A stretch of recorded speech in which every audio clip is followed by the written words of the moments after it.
नमस्कार दोस्तों, welcome to my YouTube channel learn Hindi with Preeti. दोस्तों, आज का हमारा टॉपिक है विसर्ग संधि। आज हम जानेंगे विसर्ग संधि किसे कहते हैं। उससे पहले हम जान लेते हैं थोड़ा सा विसर्ग के विषय में कि विसर्ग क्या होता है।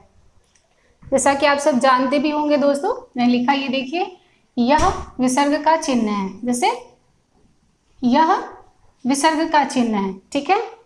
और विसर्ग का प्रयोग सामान्यतः किसी वर्ण या शब्द के बाद किया जाता है, ठीक है।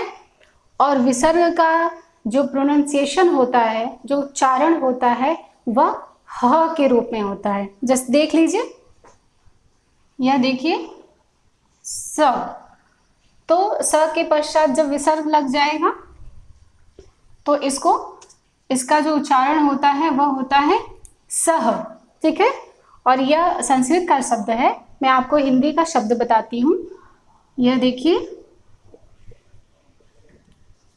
हिंदी में जो प्रयोग किया जाता है अधिकतर आता है अतः। तो विसर्ग का जो उच्चारण है वह ह के रूप में होता है, ठीक है। तो ये हुई विसर्ग की बात। अब देखते हैं विसर्ग संधि किसे कहते हैं, ठीक है। विसर्ग संधि दोस्तों, जैसा कि हम जानते हैं कि संधि 3 प्रकार की होती है, स्वर संधि, व्यंजन संधि और विसर्ग संधि। तो विसर्ग संधि में स्वर, व्यंजन और विसर्ग तीनों का मेल होता है, ठीक है। तो विसर्ग संधि की परिभाषा देखते हैं। विसर्ग संधि की परिभाषा क्या है कि विसर्ग के पश्चात स्वर या व्यंजन वर्ण के मेल से जो विकार उत्पन्न होता है, अर्थात विसर्ग में जो परिवर्तन होता है, उसे विसर्ग संधि कहते हैं, ठीक है। इसे एक उदाहरण के थ्रू देख लेते हैं। जैसे ये है मनः प्लस बल। अब देखिए, मैंने पहले ही बताया था कि विसर्ग का प्रयोग सामान्यतः किसी वर्ण या शब्द के बाद ही किया जाता है, ठीक है। तो मन शब्द के बाद विसर्ग का प्रयोग किया गया है, तो यह है मनः प्लस बल। अब बल में तो विसर्ग के पश्चात व्यंजन आया है, तो विसर्ग में क्या परिवर्तन होगा? मनः प्लस बल बराबर मनोबल।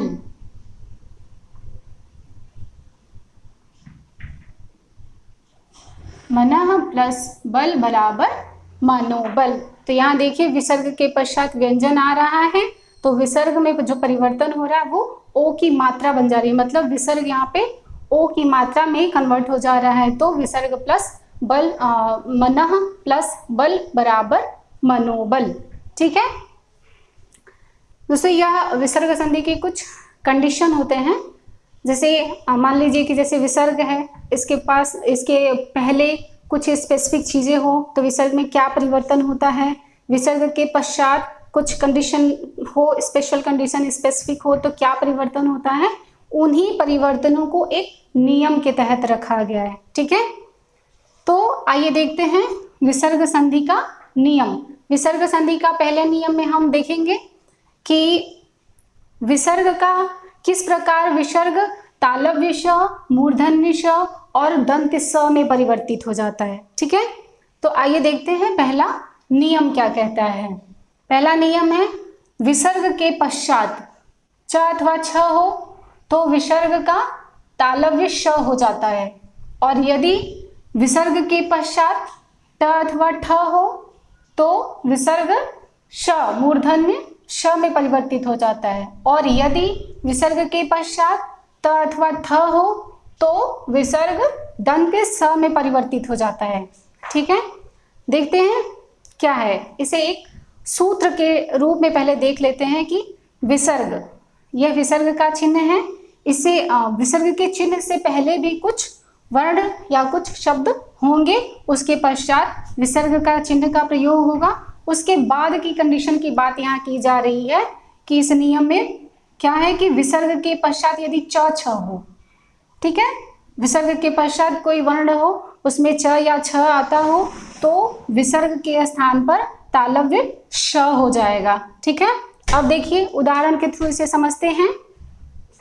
निह प्लस चल, देखिए सूत्र क्या है कि विसर्ग के पश्चात च अथवा छ में से कोई भी वर्ण हो तो विसर्ग के स्थान पर श हो जाता है। तो हमारे पास ये देखिए च है, तो यहाँ पे उदाहरण में च आया है, तो निह प्लस चल बराबर निश्चल।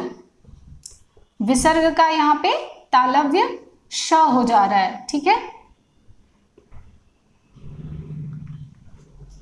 अब जैसा कि आप देख रहे हैं जो तालव्य श है वह हलंत के साथ है। हलंत के साथ का मतलब कि यह स्वर रहित है, इसमें स्वर नहीं है।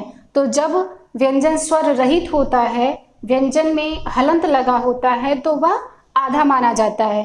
तो जब हम एक शब्द के तहत इसको लिखेंगे तो यह श को हम आधा करके लिख देंगे, तो निह प्लस चल बराबर निश्चल, ठीक है। इसी प्रकार देखिए इस नियम के तहत दूसरी कंडीशन जो बनती है कि विसर्ग के पश्चात यदि ट ठ में से कोई भी वर्ण हो तो विसर्ग के स्थान पर मूर्धन्य श हो जाता है। अब देखिए उदाहरण क्या है, धनु प्लस टंकार, ठीक है। ये देखिए विसर्ग है, धनु शब्द के पश्चात विसर्ग का चिन्ह है, उसके बाद टंकार है, तो टंकार में ट आया है, देखिए ट, ठीक है।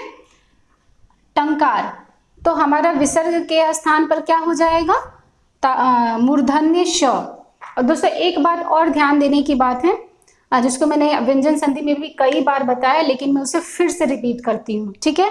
कंडीशन जो मतलब जो बनती है, जो डिमांड होती है, जो चाहिए होता है ये कि जैसे अगर विसर्ग के पश्चात ट ठ वर्ण आए, पर यह जरूरी नहीं है कि वह ट ठ हो, वह एक शब्द होगा तो ट ठ स्वर रहित आए या स्वर सहित आए, इससे कोई प्रॉब्लम नहीं होता है।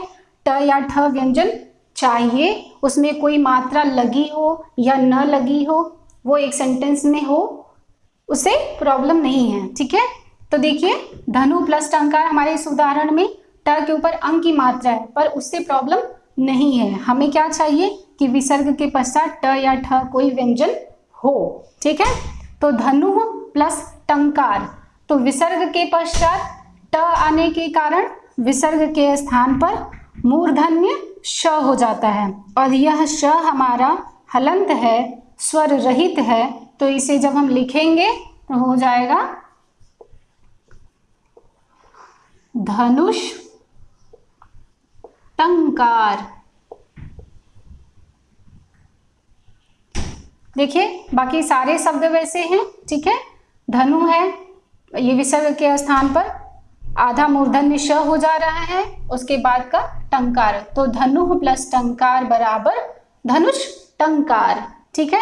एक और उदाहरण देख लेते हैं, दुह प्लस ट। अब विसर्ग के पश्चात ट आया है, तो वही है कि विसर्ग के स्थान पर आधा मूर्धन्य श हो जाएगा, तो दुह प्लस ट बराबर क्या हो जाएगा, दुष्ट, ठीक है। अब इसका जो इस नियम के तहत जो तीसरी कंडीशन बनती है वो क्या है कि विसर्ग के पश्चात यदि त थ हो, विसर्ग के पश्चात त थ यदि आता है तो विसर्ग के स्थान पर दंत्य स हो जाएगा, विसर्ग के स्थान पर दंत्य स होगा। कुछ उदाहरण के थ्रू इसे देखते हैं। उदाहरण है निह प्लस तेज, ठीक है। अब देखिए विसर्ग के पश्चात तेज में त पे एक ही मात्रा लगी है, उसे कोई प्रॉब्लम नहीं है, हमारा व्यंजन जो है वो है त, ठीक है। तो विसर्ग के पश्चात त आने के कारण विसर्ग के स्थान पर दंत्य स हो जाएगा, और वो दंत्य स कैसा है, हलंत है, स्वर रहित है, इसमें स्वर नहीं है, तो मतलब स आधा है। तो देखिए हमारा निह प्लस तेज क्या बन जाएगा, नी, फिर विसर्ग के स्थान पर आधा दंत्य स, फिर उसके बाद क्या है तेज, तो निह प्लस तेज बराबर निस्तेज, ठीक है। एक और उदाहरण के थ्रू इसे देख लेते हैं और अच्छे से समझ पाएंगे। देखिए मनः प्लस ताप, कंडीशन क्या है कि विसर्ग के पश्चात त थ में से कुछ भी हो, तो यहाँ देखिए त है, उसमें आ की मात्रा लगी है, पर पहले ही बोला कि उससे कोई प्रॉब्लम नहीं है, वह व्यंजन स्वर सहित हो या स्वर रहित हो, उससे कोई दिक्कत नहीं, हमें त व्यंजन चाहिए। तो मनः प्लस ताप विसर्ग के पश्चात त आने के कारण विसर्ग के स्थान पर आधा दंत्य स हो जाएगा। तो मनः प्लस ताप क्या हो जाएगा? मनस ताप। ठीक है। इसके बाद देखते हैं हम विसर्ग संधि का दूसरा नियम। दूसरा नियम क्या कहता है? संधि करते समय विसर्ग के पश्चात यदि तालव्य श, मूर्धन्य श अथवा दंत्य स में से कोई भी वर्ण आए तो विसर्ग ज्यों का त्यों बना रहता है, अपने मूल रूप में बना रहता है, अथवा उसके स्थान पर आगे का वर्ण हो जाता है। अर्थात विसर्ग के पश्चात जो वर्ण रहेगा स, श या स में से कोई भी एक वर्ण रहेगा तो विसर्ग के स्थान पर वही आधा वर्ण लिख दिया जाता है। इसे दो तरीके से लिख सकते हैं। आइए देखते हैं, उदाहरण के थ्रू इसे समझेंगे। उदाहरण है दुह प्लस शासन। अब देखिए विसर्ग के पश्चात तालव्य श आया है तो विसर्ग में कोई भी परिवर्तन नहीं होगा, तो यह हो जाएगा दुह शासन। अथवा इसे दूसरे तरीके से कैसे लिख सकते हैं कि दु और विसर्ग के स्थान पर जो ये तालव्य श आया है, विसर्ग के स्थान पर वही तालव्य श हो जाएगा आधा। ठीक है, तो हो जाएगा दुशासन। ठीक है। इसी प्रकार एक और उदाहरण देखते हैं, निह प्लस संदेह। ये तो एक मतलब विसर्ग के पश्चात दंत्य स आया है तो कोई परिवर्तन नहीं होगा, विसर्ग ज्यों का त्यों बना रहेगा। तो एक तो इसे इस तरीके से लिख देंगे निह संदेह, या इसे इस तरीके से भी लिखा जा सकता है कि नी और विसर्ग के स्थान पर इधर दंत्य स आया है तो आधा दंत्य स हो जाएगा, तो निस्संदेह। तो ये हो गया निह प्लस संदेह। तो विसर्ग में कोई परिवर्तन नहीं होगा, निस्संदेह ही रहेगा। इसे दूसरे तरीके से भी लिखा जा सकता है कि दंत्य स ही विसर्ग के स्थान पर आ जाएगा तो उसे आधे रूप में लिख दिया जाएगा, तो हो जाएगा निस्संदेह। तो दोस्तों ये रहा विसर्ग संधि का पहला और दूसरा नियम। और यदि आप लोग को मेरी वीडियो अच्छी लगती है तो प्लीज़ इसे लाइक कीजिए, शेयर कीजिए और मेरे चैनल को सब्सक्राइब कीजिए। और बाकी की वीडियो में हम नेक्स्ट वीडियो में फिर मिलेंगे विसर्ग संधि के कुछ और नियम के साथ। तब तक के लिए बाय बाय दोस्तों।